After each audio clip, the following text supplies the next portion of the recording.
Hello everyone, কেমন আছো সবাই? আশা করি সবাই অনেক অনেক ভালো আছো। তো আমিও অনেক ভালো আছি। আর আজকের ভিডিওটা সকাল থেকে স্টার্ট করছি। তো আজকে আমাদের বাড়ির রান্না হবে গুড়ি চিংড়ি মাছ আর শাপলা। তো তার জন্য এখানে আমি চিংড়ি মাছগুলো কেটে নিলাম, আর এখানে দেখো আমি শাপলাগুলোও কেটে নেব। তো তোমরা দেখতে থাকো।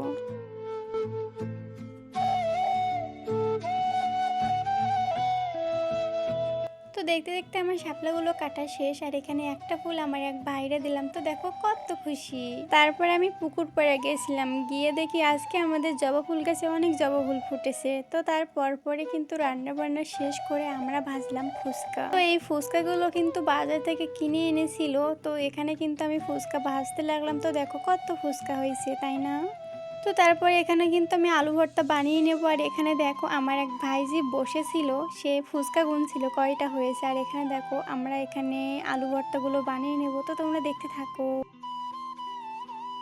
আর এখানে আমার আলু ভর্তা বানানো শেষ, তেঁতুল জল বানানো শেষ, সব কিন্তু রেডি। তো এখানে দেখো আমরা কিন্তু সকালে বসে বসে খেতে খেতে মজা করছিলাম। আর এখানে আমরা ফুচকা খেতে থাকি। আর তোমাদের কাছে যদি আমাদের ভিডিওটা ভালো লাগে অবশ্যই লাইক করে দিও। বাই।